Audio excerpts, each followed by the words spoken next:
So before the break, we learned everything about demand elasticity. And there are two more elasticities from the demand side. The next one is called the cost-price elasticity of demand.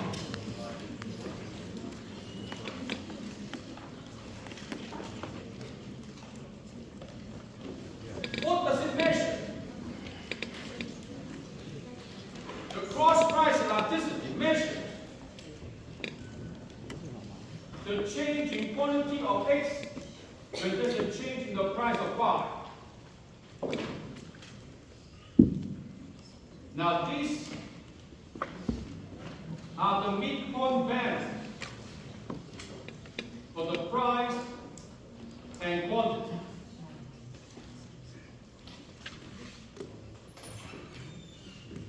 Now, if you look at the cross-price elasticity and the demand elasticity, they are very similar, except we're not talking about the same product.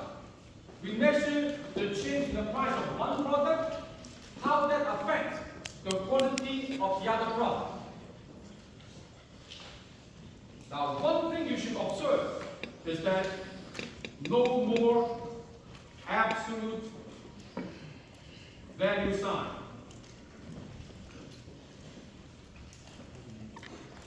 Of all the elasticity measures we cover in this course, only the demand elasticity will use the absolute value sign. All other elasticities, they do not have absolute value sign. And now, what does it mean about the cross-price elasticity? It is measuring how X and Y are related. If they do. In other words, by looking at the cross-price elasticity, we can tell whether these products are substitute, complement, or not related. So let's look at this example.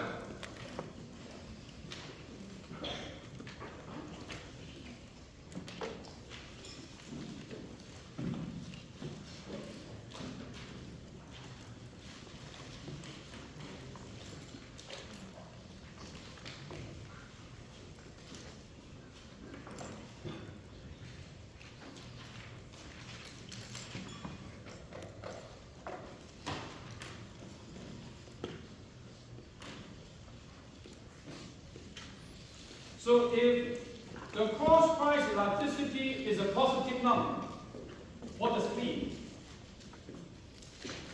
It means the percentage change in the price of Y is positive, and the percentage change in the quantity of X is also positive. Or the percentage change in the price of Y is negative, and the percentage change in the quantity of X is also negative. Because the elasticity, the cross price, is the same as percentage change in the quantity of X over the percentage change in the price of Y, which is same as this short form.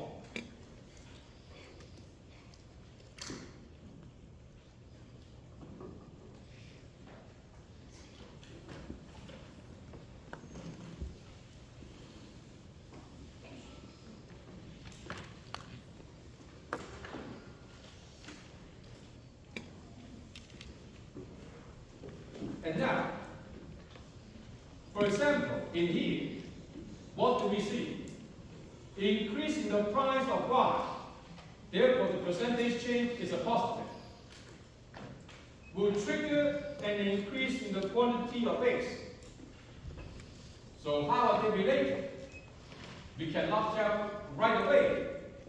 But when we put in this piece of information, when the price of Y goes up, typically, the quality of Y drops. With this information, now we know when people buying fewer units of Y, they buy more units of X. Then X and Y are substitute. Because people either buy X or Y. So when people buy fewer units of Y, they will be buying more X. So now what we find is that when the cross price elasticity is positive, X and Y are substituted.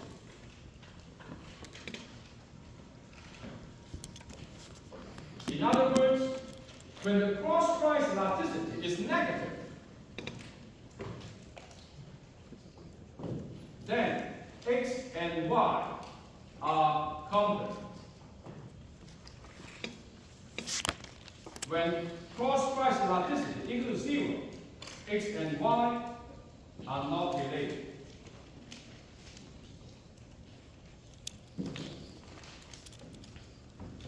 So that is easy.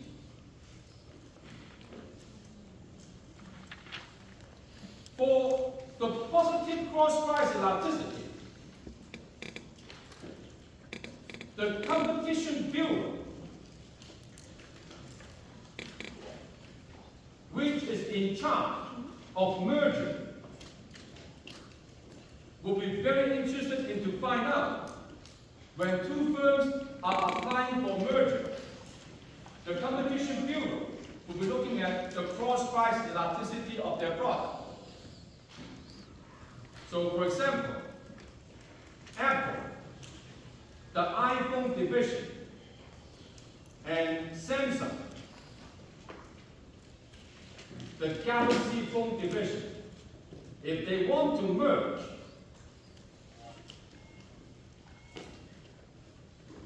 what do you think the government bureau will say? Yes or no? Of course no, because these two products are very close substitute. Therefore, the cross price elasticity will be positive and large. Because in the cell phone market, right now it's pretty much Samsung Galaxy and iPhone. So if these two phones merge into one, only one firm selling us the latest smartphone, what do we expect they will charge us? A lot more. And what do we expect them to give us? A lot less. So to protect the consumers, when they see very positive and large cross price elasticity of the two products, most likely they will not approve the merger.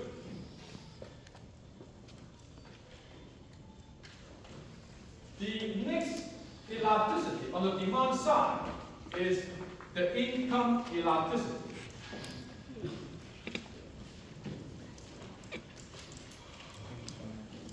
Which is the percentage change in quantity, the percentage change in income.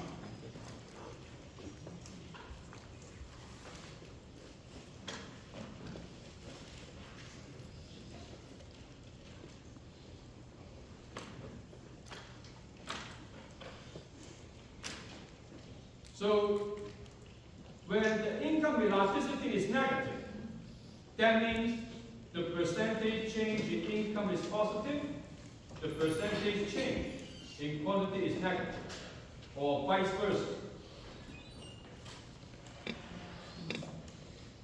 Either way, we're talking about increased income, buying less, or a drop in income, buying more. That means the good is an inferior good.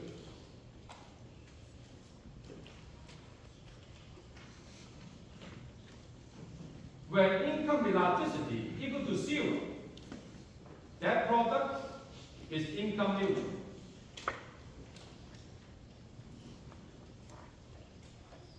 Change in income, no change in quantity.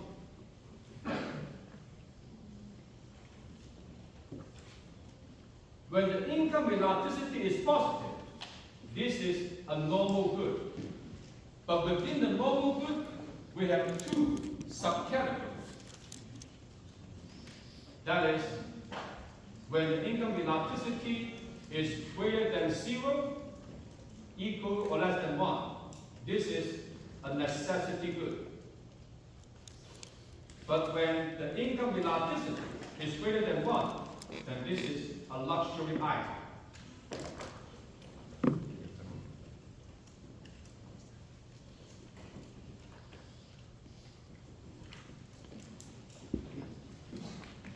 Alright? So now we have learned everything about elasticity on the demand side. The supply side is pretty much the same story as the demand side. The supply elasticity, percentage change in quantity, percentage change in price, looks like the same formula as demand elasticity, except no absolute value sign. But this quantity and price are what we get on the supply curve, because we're talking about supply elasticity. The same 5 values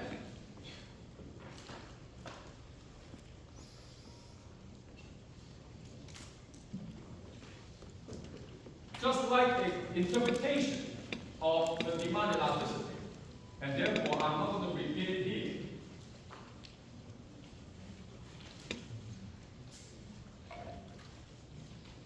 Special cases.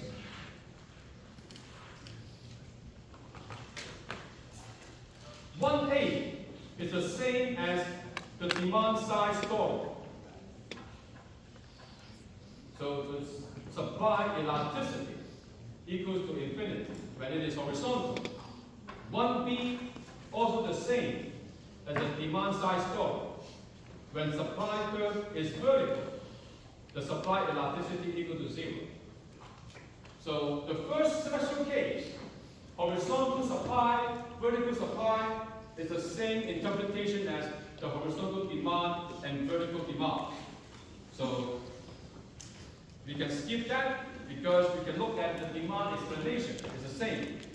But the second special case is different from the demand side story. Special case number 2 is when the supply is a straight line from the origin.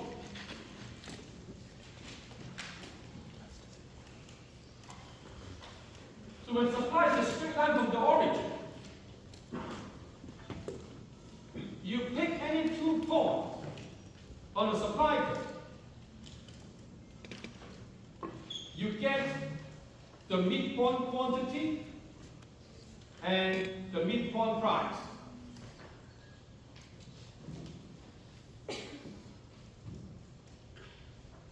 And we know the supply elasticity, change in quantity, change in price, midpoint quantity, which is the 1 over the slope of the supply curve times the midpoint price and midpoint quantity ratio.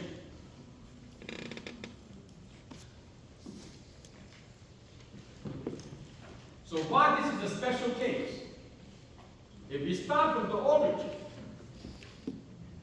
move up to P bar, this is change in P. And we move to Q bar, this is change in Q.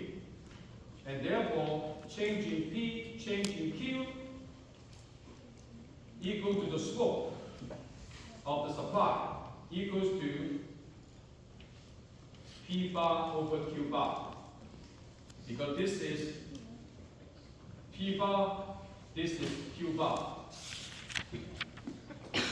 So change in P, change in Q, slope of the supply, P bar over Q bar.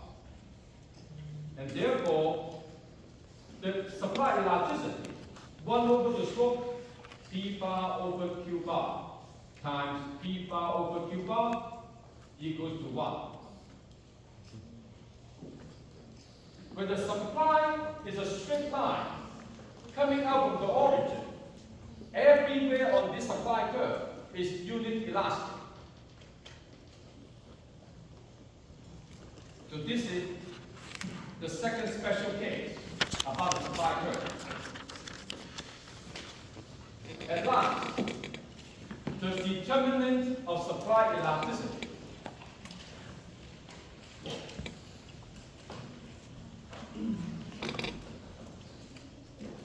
Number one, again, is time.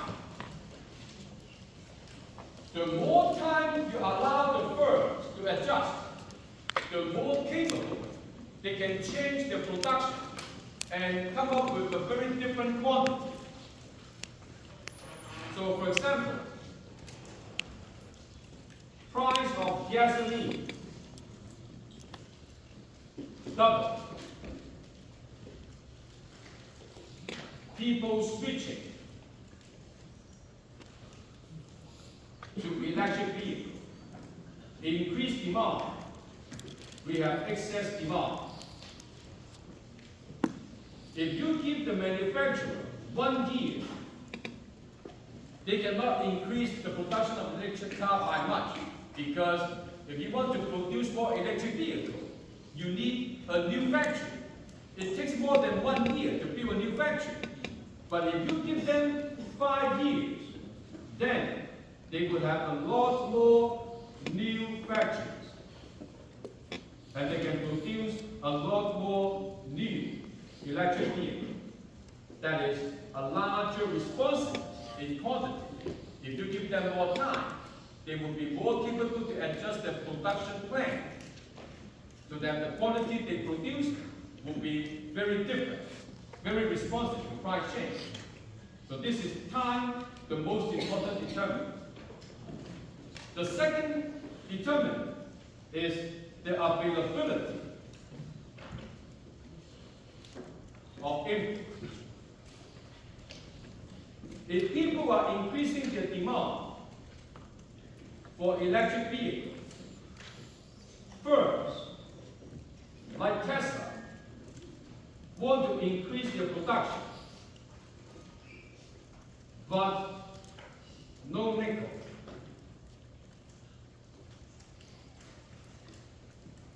What will they do? Without nickel, they cannot produce the battery.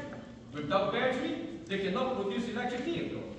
So, how responsive the quantity firms can change their product or output when the price changes? It depends on whether they can find all the ingredients, all the inputs to produce that product. If they have a bottleneck, like one ingredient in the battery, they cannot find it, they cannot increase the production of battery, then they cannot produce more cars, because no one will buy an electric vehicle without the battery. So now we learn about everything about supply and demand elasticity. Let's see what we can use it for. The misperception due to ignorance. Supply and demand. Suppose this is the equilibrium,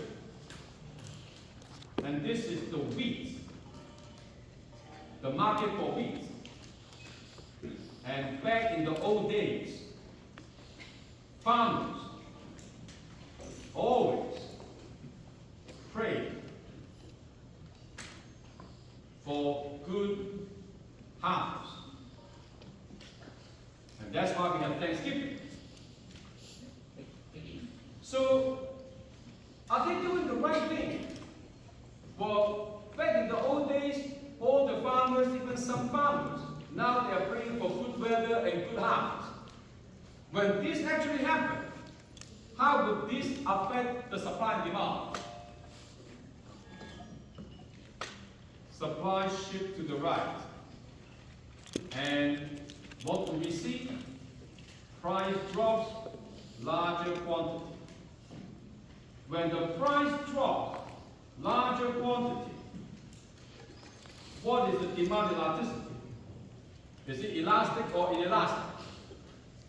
Is wheat a necessity product like bread that we produce, or a luxury item? Necessity. Necessity, the demand elasticity is inelastic. When it is inelastic, revenue will drop. In other words, what the farmers have been doing in the past, every year they were praying for big, good harvest. They were actually wishing for the wrong thing. if they had education in economics, the first day of the season, they would pray, bad weather, please. If the bad weather destroy half the crops, shift to the land, they will get more money, more revenue, more income. So people, because they didn't know about economics, that's why they behave in the wrong way. And next, the government incompetent. Incompetent government policy.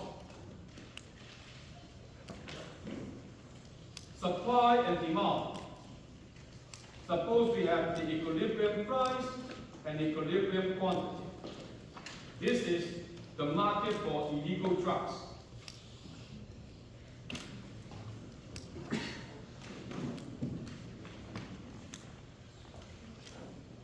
Now, if the government wants to fight a war against illegal drugs, typically, what would they do? Is to increase law enforcement. Hiring more police officers, hiring more border patrol, hiring more correctional officers to catch the drug dealers, to catch the drug traffickers, and throw them in jail. All this will cost taxpayers money. So if they do catch the drug traffickers and the drug dealers and put them in jail, how would that affect the market for illegal drugs? Supply shift to the land. Fewer drug dealers, fewer drug traffickers. Less supply. And the price would rise and the quality will drop. And this is when the politician will come out on TV and show we have won the war against the drug. Because now we have fewer drug dealers, fewer people using drugs. Did they actually win? So, from what we learned today, the price goes up, quantity drops. What is the demand elasticity for drugs? Not for us, for the drug addicts.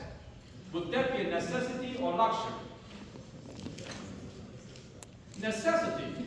For the drug addicts, they have to take drugs every day, like eating food. So, necessity, demand will be inelastic. And revenue for them would rise. In other words, they catch some drug dealers, they catch some drug traffickers. Those who are not that smart, getting caught, they go to jail. But the smart ones survive, and they make more money. So, what the government is doing, using the taxpayers' money to help the smart drug dealers. Instead of driving a BMW, now they drive a Rolls Royce. It's all because of our tax money and the stupid government. And now, a couple of years ago, Justin Trudeau thought he was smart. So, he did the opposite.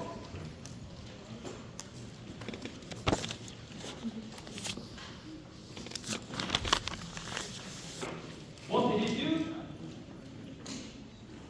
Legalize marijuana. So when he legalized marijuana, more people will be growing and selling marijuana. Therefore, supply shift to the right. And the price drops, quantity going up. So lower price, larger quantity. Demand elasticity inelastic, total revenue drop. And now they come out to claim victory again. Because the drug dealers, they're making less profit.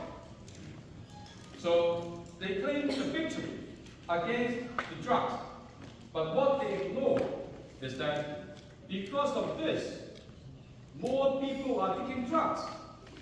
And how can they claim victory? when more people taking this harmful substance.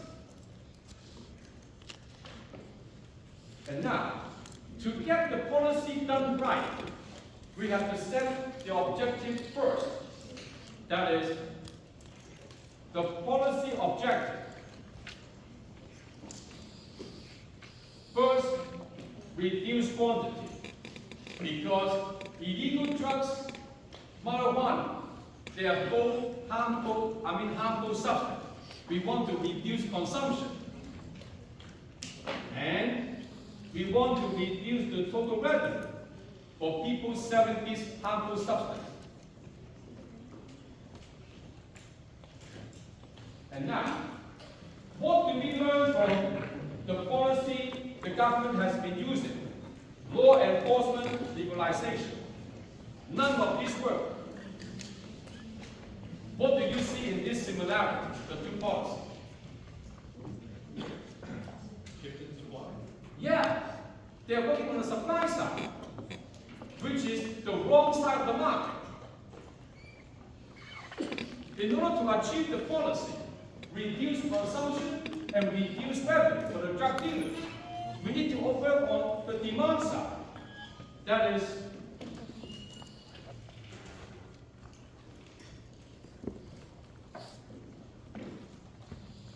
when we shift the demand to the left, the price drops, the quantity drops. This mission accomplished. When both the price and quantity drop, this is also mission accomplished. In other words, the correct policy to deal with the harmful substance is to reduce demand. How? One way to do it is education. Educate people, stay away from drugs, which the government has been doing. But unfortunately, they are also doing something, that is, opening up a lot of stores in the neighborhood. So now it becomes like a convenience store. So they give the image to the society, to the community, that it is okay to consume the harmful substance. And we need to increase the cost of consuming this substance, i.e., peer pressure and the social norm.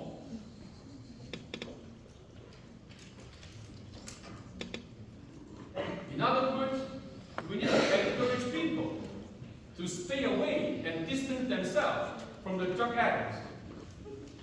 Not to say, oh, you have a drug habit, it's okay, let's be friends. No, you have to put pressure on them so that they will stay away from drugs. Because people cannot live alone. We live in groups. So people who have the desire to stay with other people, if they know when they take drugs, they will lose their friends and relatives, that they will think twice taking drugs. And that will help shift the demand curve down and reach our objective. So, in this chapter, we learn about elasticity, we learn about government policy. The bottom line for what we have been doing in the last hour and a half is that knowledge is power. When you have the knowledge, you can tell whether the government is stupid or not. You have the information to analyze the government policy, and you can see what is wrong with the policy, why we cannot solve the problem. Next, chapter 5. Again, stupid government.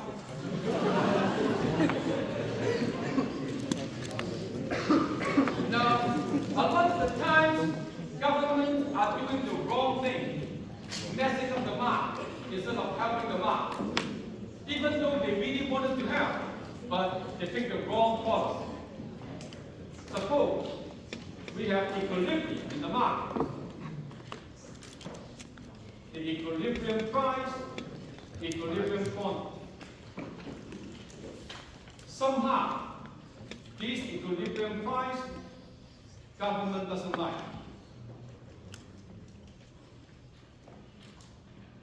And also, equilibrium quantity, the government doesn't like.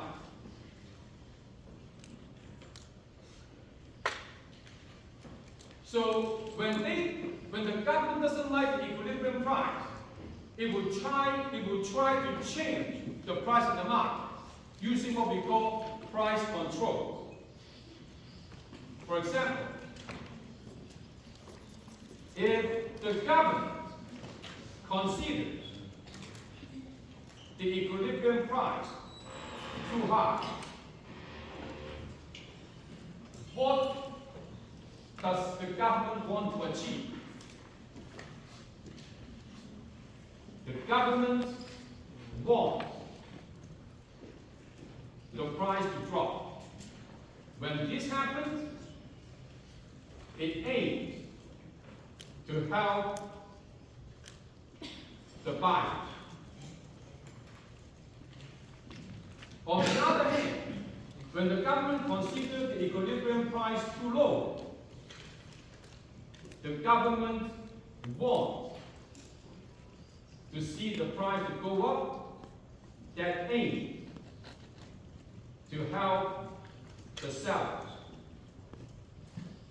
So you have to understand the government motivation when it entered the market to interfere with the market outcome, who the government is trying to help, and in the end we can assess whether the government is actually helping the target group or unintentionally hurting the target group.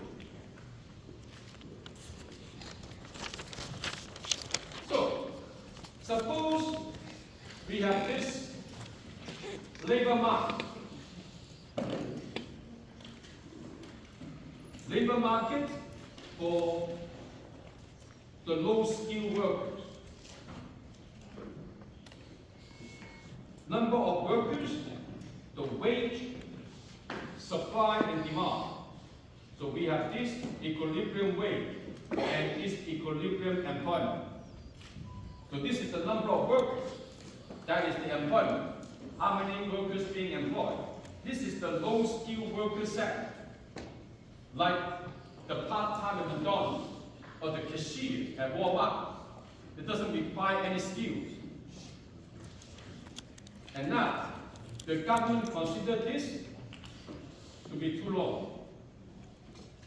What we call working pool. Working pool refers to the workers who work full-time but still could not earn enough income to make a decent living. So they are working full-time, but their income is still falling below the poverty line. And what the government wants to see? The government wants them to earn higher wages. So this is what the government wants to see.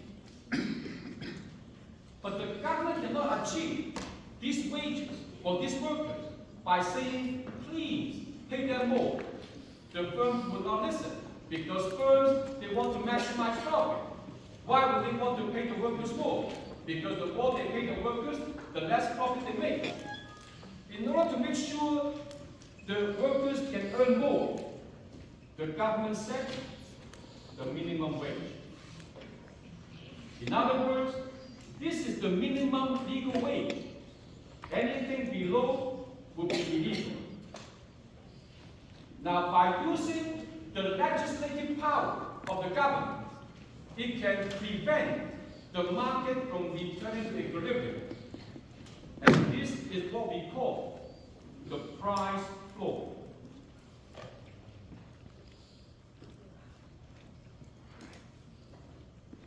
Because this is a legal limitation, the wage cannot fall below the minimum wage. That is illegal. And that means the price floor must be set above the equilibrium price to be what we call binding, i.e., prevent equilibrium.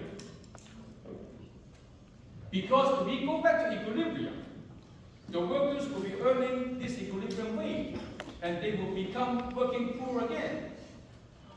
So, to prevent the market going back to equilibrium, the government using the legal legislative power to set the minimum wage, it must be above the equilibrium wage.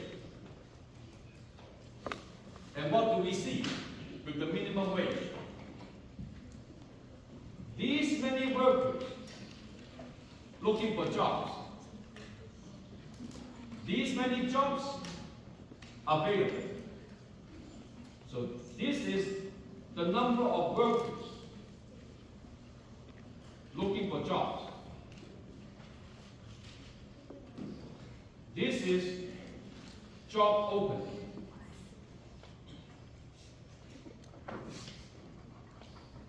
And now, at the minimum wage, what do we see?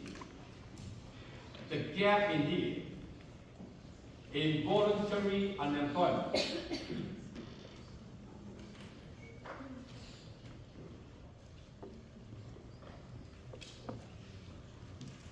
For example, we have 2,000 workers looking for jobs, but because of the minimum wage, now firms are only hiring 1,500 workers. We have 500 workers who are willing and able to work, but cannot find jobs. So they are unemployed involuntarily. So the involuntary unemployment can be decomposed into two different parts.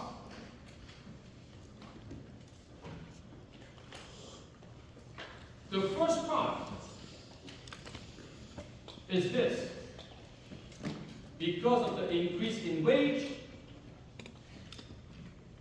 firms cutting back on hiring. Don't forget, the demand represents firms. Firms demand worker, labor inputs. Supply represents workers.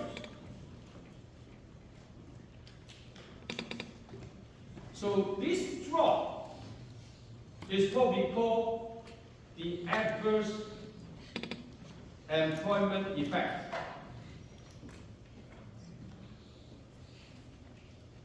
i.e., job killer. Because of minimum wage, we lost this many jobs in the market. Now, we have been seeing this happen all this year. When you walk into Walmart, you see more and more self-checkout counters. Those cashiers are losing their jobs.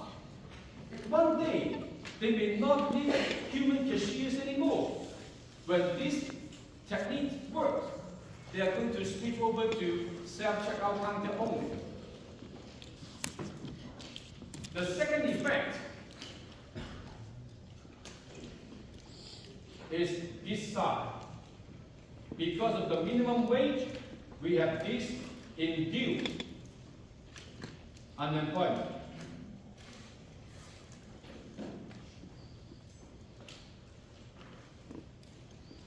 These workers, they enter the labor market looking for jobs simply because of the increase in wage.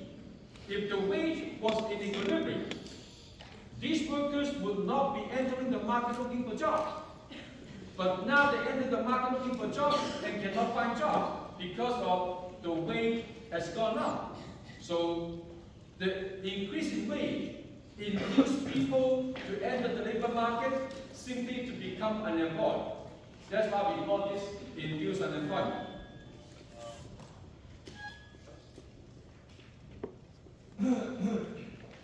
And now, the supply and demand elasticity comes into play. For the low-skilled workers, the demand elasticity is elastic because they can easily replace, i.e., more number of substitutes.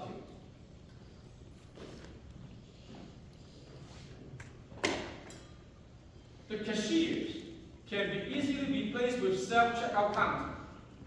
So higher wages, firms can cut back a lot of the cashiers.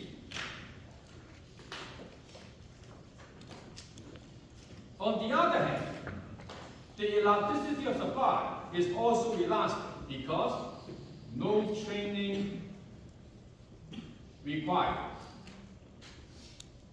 When the wages for this low-skilled worker goes up, a lot of people will jump into the market looking for jobs because no skill required, not like the medical doctor. Now, we all want to be medical doctors because my family doctors only work 3 days and she makes much more money than I do. But why not everyone can become medical doctors? Because it takes a long time to train and the requirement is very high. And therefore, it is very inelastic, the supply of medical doctors. But for the low-skilled workers, no requirement on training. People can jump into the market right away. Supply is elastic. And now, what do we see? When the demand is elastic, you raise the wage, raise the price, lower employment, which is like the raising price, reducing quantity, total revenue drop. In this case, the wage income overall drop. So the income the low-skilled workers earn in total actually drop because demand is elastic. More than that, when demand is elastic, there will be a larger drop in employment because it is responsive to wages. More jobs lost when people use machines.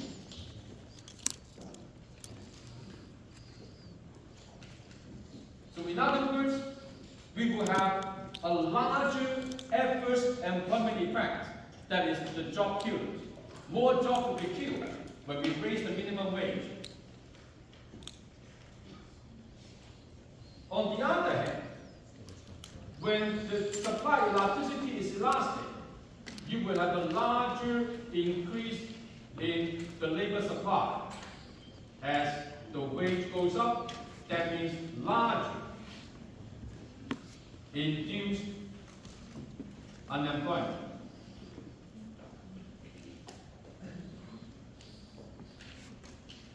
When we add the adverse employment effect and the induced unemployment effect, when supply and demand are elastic, you will have a larger involuntary unemployment.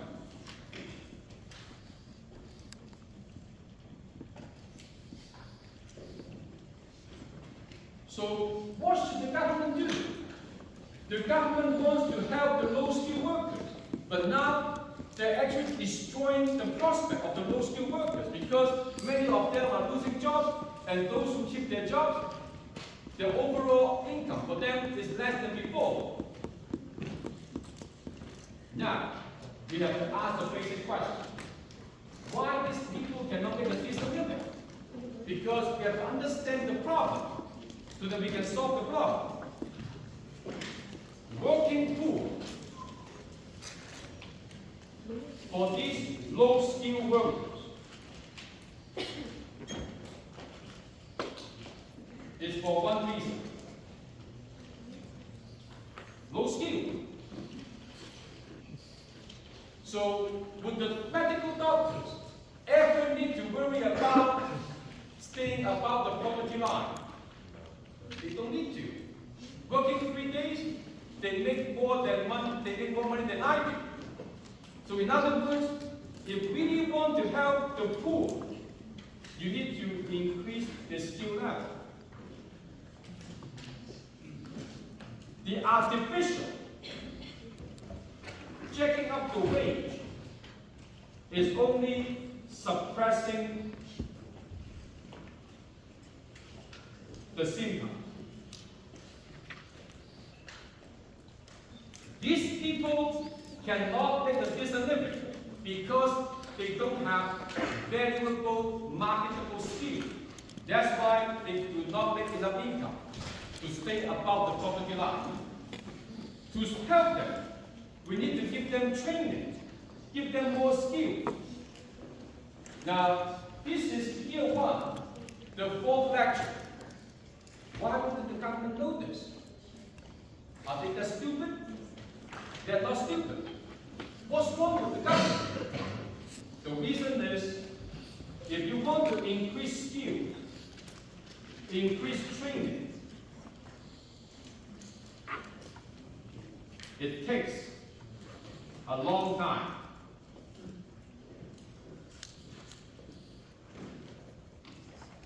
So why the politicians would not be willing to wait and put in effort to change the skill level of the poor people? Because in a democratic society, election every 4 years. So if you want to win votes, you need to put in something that people can appreciate and clap their hands right away. And that's why the politicians choose the quick fix. Minimum wage is a quick fix. Raising the wage doesn't require much time. All you need is people in the parliament, like on Queen's Park. Yay, yay, yay. Then the wage will go up. They don't have to do anything. And they can win votes. But they are only suppressing the symptom. When you suppress the symptom, you don't cure the disease. In the end, what happened to the patient? The patient died. So the job for these low-skilled workers died, disappeared, because of the minimum wage. And therefore, even though the government with good intention trying to help the poor people, but because the politicians are impatient, they want to take the quick fix, suppressing the symptom. They're not solving the problem. They're only making the problem worse. And year after year, raising the minimum wage, it will only make the problem worse and worse over time. All right, let's stop here today.